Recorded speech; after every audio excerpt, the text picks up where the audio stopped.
Berikut outline dari review jurnal ini. Yang pertama ada identitas jurnal, pendahuluan, pembahasan, dan juga kesimpulan. Berikut identitas dari jurnal yang pertama dengan judul Jurnal Nutrigenomik Alternatif Penanganan Kesehatan di Masa Depan dengan judul artikel Jurnal Keperawatan, penulis Jujuk Praboningsih, tahun terbit tahun 2015, volume 8 nomor 1 dan halamannya halaman 50 sampai dengan 52. Selanjutnya introduction atau pendahuluan. Nah, pada jurnal ini disampaikan bahwa pada masa ini terjadi peningkatan angka kesakitan dan juga kematian yang diakibatkan oleh ketidakseimbangan nutrisi di dalam tubuh. Pada umumnya, penyakit degeneratif erat kaitannya dengan keseimbangan nutrisi di dalam tubuh. Nah, kemudian menurut SDKI 2012 menyampaikan bahwa ada kecenderungan peningkatan angka kesakitan dan kematian yang diakibatkan oleh penyakit-penyakit degeneratif. Penyakit-penyakit degeneratif ini seperti hipertensi, diabetes mellitus, hiperkolesteremia, asam urat, dan beberapa contoh lainnya.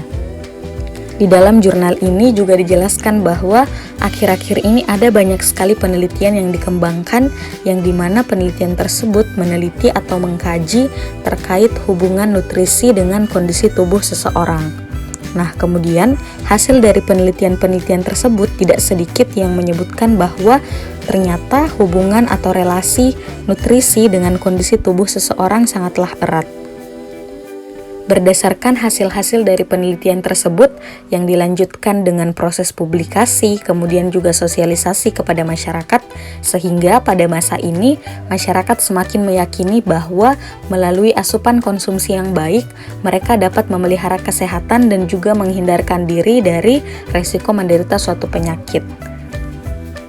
Kemudian bagi mereka yang memiliki resiko penyakit tertentu yang berkaitan atau disebabkan oleh asupan makanan, maka melakukan langkah preventif dengan cara mengkonsultasikan diri kepada dokter atau ahli nutrisi merupakan langkah yang paling tepat. Selanjutnya discussion atau pembahasan. Nutrisi yang baik sangat vital untuk kesehatan, pertumbuhan dan perkembangan yang optimum, juga untuk pertahanan terhadap penyakit. Jenis makanan yang sama dikonsumsi oleh individu yang berbeda akan menimbulkan efek yang berbeda pula.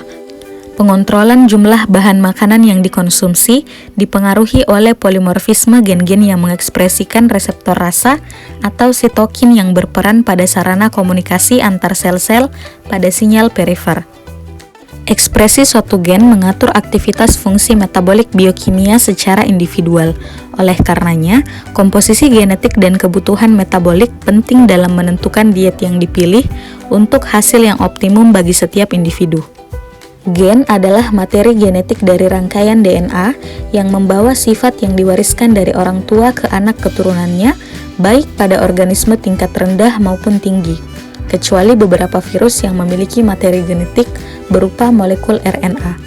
Untuk mempelajari suatu fungsi gen atau mengetahui apa yang gen lakukan di dalam sel kita adalah dengan cara melihat apa yang terjadi pada organisme ketika gen tersebut dihilangkan dengan menyisipkan gen lain atau menghilangkan sebagian susunan basa nukleotidanya. Kajian aplikasi ilmu genetika menjelaskan bahwa variasi genetik mempengaruhi bagaimana tubuh menyerap, menggunakan dan menyimpan zat-zat gizi yang masuk ke dalam tubuh.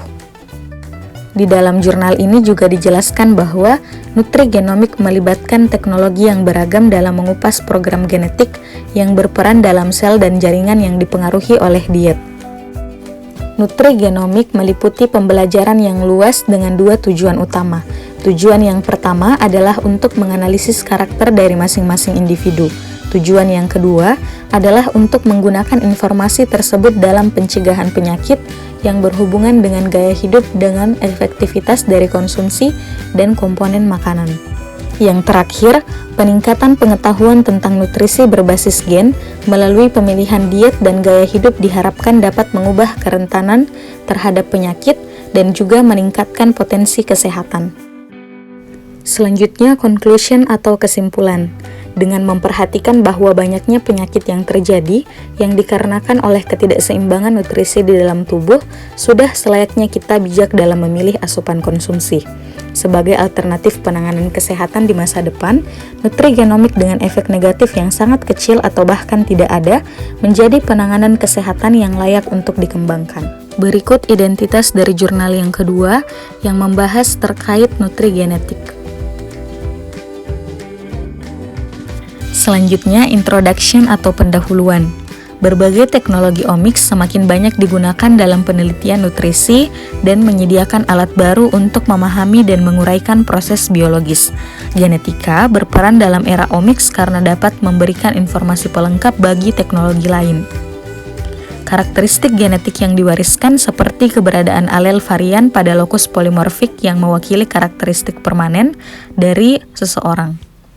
Selanjutnya, discussion atau pembahasan. Untuk poin yang pertama yakni folat dan karsinogenesis. Vitamin B folat telah diteliti dalam kaitannya dengan karsinogenesis kolorektal karena asupan yang rendah sayur, buah, dan juga sumber folat dikaitkan dengan peningkatan risiko beberapa jenis kanker. Saat ini banyak penelitian baik dari epidemiologi atau eksperimental menggambarkan bahwa nutrisi spesifik ini sangatlah penting dalam karsinogenesis kolorektal. Asupan folat yang rendah atau adanya tanda-tanda status folat yang rendah telah terlibat dalam peningkatan risiko kanker kolorektal dalam sejumlah penelitian.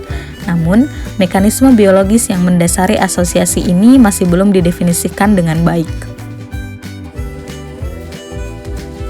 Poin yang selanjutnya adalah genetika dan nutrigenetik metabolisme folat. Dengan selesainya proyek genom manusia, sejumlah besar data tentang variabilitas genetik yang diwariskan telah tersedia.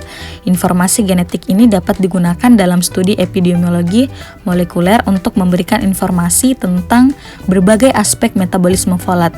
Nah, yang pertama, studi yang menghubungkan polimorfisme dalam metabolisme folat dengan risiko kanker yang berubah memberikan bukti untuk hubungan sebab akibat antara jalur ini dengan karsinogenesis kolorektal. Hal ini penting karena asupan folat yang tinggi dari makanan juga dapat berkolerasi dengan faktor nutrisi atau perilaku kesehatan lainnya yang mengakibatkan adanya hal-hal yang rancu.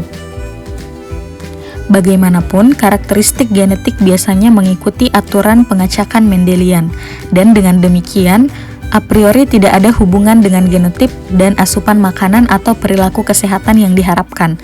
Nah, yang kedua, studi tentang karakteristik genetik dapat membantu memperjelas apakah individu tertentu dapat memperoleh manfaat dari asupan folat yang lebih tinggi atau lebih rendah atau nutrisi yang relevan dengan metabolisme folat. Nah, kemudian yang ketiga, studi tentang polimorfisme genetik yang dapat membantu dalam menjelaskan mekanisme biologis yang menghubungkan jalur ini dengan karsinogenesis. Yang terakhir, variabilitas genetik dalam metabolisme folat dapat memprediksi kelangsungan hidup setelah dilakukan diagnosis kanker. Nah, hal ini dapat terjadi kemungkinan melalui efek dari farmakogenetik. Nah, poin selanjutnya adalah apakah interaksi diet gen bermakna? Nah, pada jurnal ini dijelaskan bahwa faktor genetik jelas berperan dalam karsinogenesis yang dibuktikan dengan peningkatan risiko kanker di antara anggota keluarga atau keturunan pasien. Namun, studi migran memberikan bukti tegas bahwa faktor lingkungan sangat penting dalam mendefinisikan risiko kanker, karena risiko kanker berasimilasi dalam beberapa generasi tertentu. Dengan adanya paparan tertentu, misalnya merokok, maka hanya sebagian individu yang akan mengembangkan kanker dan juga mempertimbangkan faktor-faktor lain termasuk latar belakang dari genetik inangnya. Selanjutnya, poin terakhir di dalam discussion atau pembahasan ini adalah pencegahan sekunder dan farmakogenetik metabolisme folat. Nah, sementara status rendah folat yang dapat meningkatkan karsinogenesis, hubungannya ternyata semakin rumit karena kekhawatiran telah dikemukakan bahwa asupan yang berlebihan juga dapat membahayakan. Dengan makanan tambahan asam folat, asupan asam folat dalam subkumpulan populasi yang menggunakan suplemen vitamin dapat melebihi dari rekomendasi. Dalam model hewan, suplementasi folat adalah agen kemopreventif yang efektif jika diberikan sebelum pembentukan lesi awal, dan aktivitas ini telah dikaitkan dengan pasokan yang memadai untuk reaksi metilasi dan juga sintesis nukleotida. Namun, begitu lesi hadir, maka folat meningkatkan pertumbuhan tumor. Mungkin karena ketergantungan jaringan yang membelah dengan cepat pada folat untuk sintesis DNA. Hubungan ini awalnya dijelaskan dalam percobaan hewan, tetapi saat ini ada beberapa bukti dari uji coba terkontrol secara acak yang menunjukkan bahwa suplementasi asam folat di antara pasien dengan adenoma nutrigenetik juga relevan dalam pengaturan ini karena individu dengan genotip tertentu mungkin tidak mendapat manfaat dari asupan asam folat yang tinggi. Peran folat dalam pertumbuhan tumor juga dicontohkan dengan penggunaan antagonis folat dalam pengobatan kanker. Yang kedua, antifolat dan penghambat TS, menargetkan metabolisme folat. Polimorfisme dalam enzim kunci metabolisme folat dapat memprediksi respon pengobatan terhadap kemoterapi ini, meskipun sebagian besar penelitian terlalu kecil untuk menghasilkan kesimpulan yang pasti.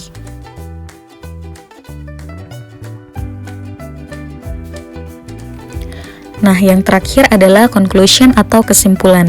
Untuk memecahkan teka-teki hubungan kanker folat, diperlukan pemahaman yang lebih baik tentang efek gabungan dari beberapa varian genetik di bawah kondisi nutrisi yang berbeda pada biomarker tertentu. Yang paling bermanfaat dari upaya ini adalah pendekatan transdisipliner yang mencakup epidemiologi, studi klinis, nutrisi eksperimental, dan kemungkinan pemodelan matematika. Studi nutrisi eksperimental baik pada model manusia dan juga hewan terus diperlukan untuk menyediakan informasi penting terkait mekanisme aksi dari komponen makanan.